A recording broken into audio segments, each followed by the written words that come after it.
scrutiny of non-violent political Islam. The word jihad often conjures images of violent Islamic terrorism, but the concept literally means striving or effort. While Muslims generally view the greater jihad as an inner spiritual battle, jihad in non-violent forms has drawn significant external scrutiny in recent decades. A key example is the German Federal Office for the Protection of the Constitution, or BFV, which monitors legalistic Islamist groups.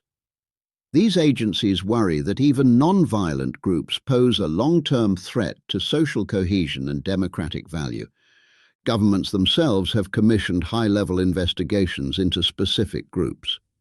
The UK government's 2014 to 2015 review of the Muslim Brotherhood is the most prominent example, which concluded that the organisation's ideology and tactics are contrary to our values.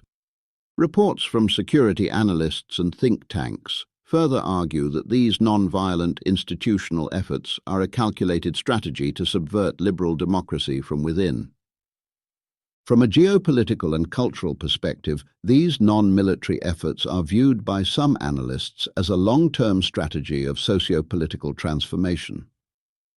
This transformation seeks to embed Islamic ideological norms within the civil structures of Western democracies.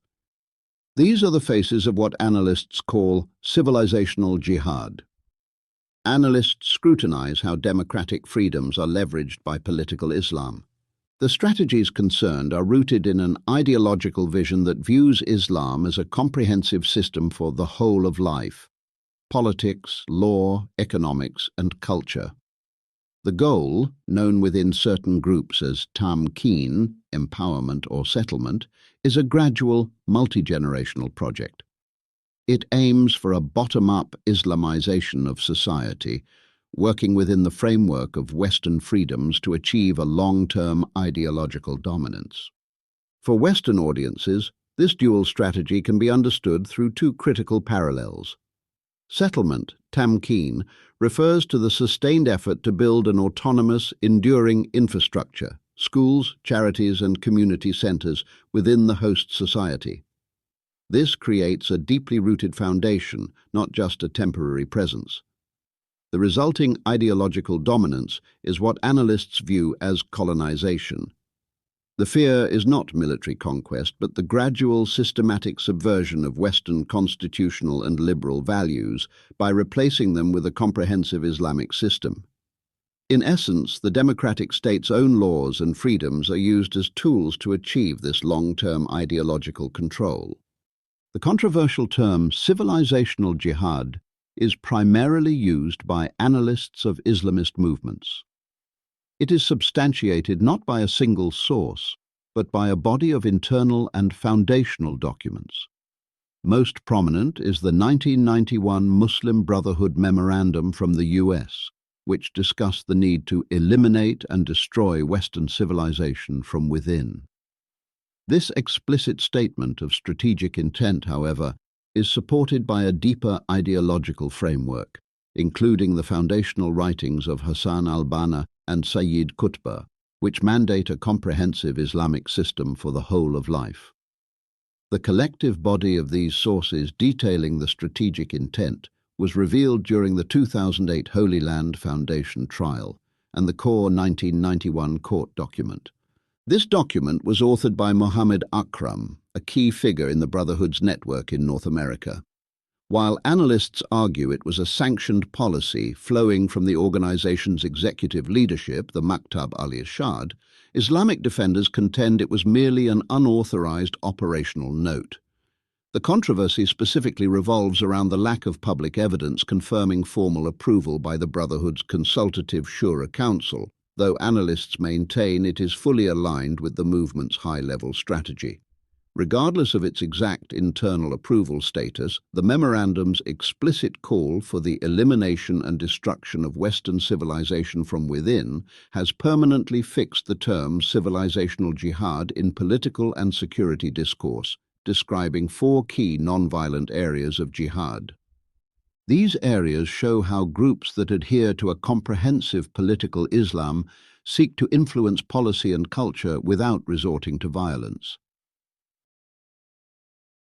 The pace of cultural change in Britain is now a central national conversation, and for the 94.5% of the population, the resulting visibility of new religious practices has generated profound anxiety. Tonight, we examine the precise moment this journey started. The diplomatic land exchange for the London Central Mosque in 1944.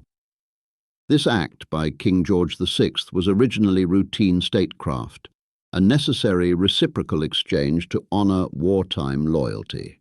Yet, in today's religiously fractured environment, the mosque's visible existence has become the flashpoint, appearing to many as a historical act of diplomatic naivety whose outcome is now dominating the conversation about rapid cultural change.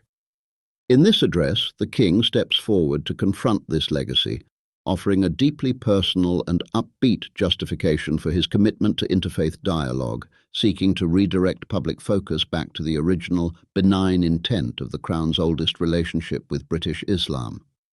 What follows is a voice actor representing the King's feelings and motivation.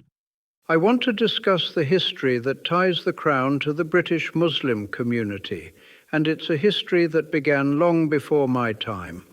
The story centres on the London Central Mosque and Islamic Cultural Centre in Regent's Park. This wasn't just a random building.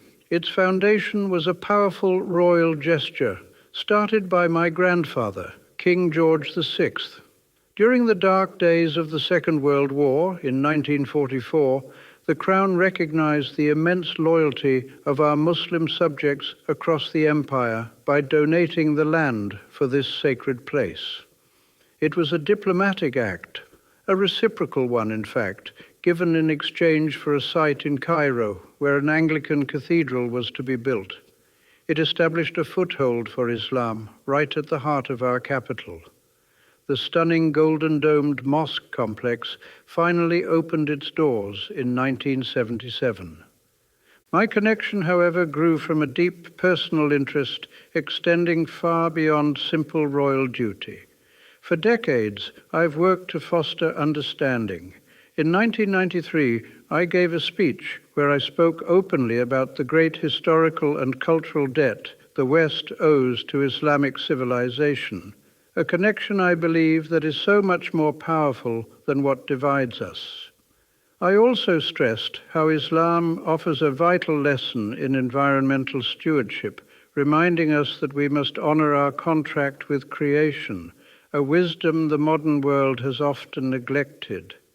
I was even determined to learn Arabic, simply to better understand the Quran in its original form. Not only that, but I famously suggested that I wished to be a defender of faith rather than just the faith. That was about recognizing the vibrant, diverse religious landscape of the modern United Kingdom and the need for humility in our Western intellectual traditions. It's why I've consistently supported interfaith dialogue, visited mosques across the country, and backed initiatives like my charity, Mosaic. Now, as King, that pledge remains central. My promise is to serve everyone, whatever may be your background or beliefs. The Golden Dome in Regent's Park is a symbol not just of faith, but of that enduring relationship, a legacy of bridge building that continues to this day. There are divides in society today, and they must be bridged. Remember that Islam only represents 6.5% of the population. Society is therefore 93.5% non-Muslim. We need to discuss these things in a British civilized way. Thank you for listening to the end. Like and subscribe if you have a mind to. Ring the bell so I may visit you again.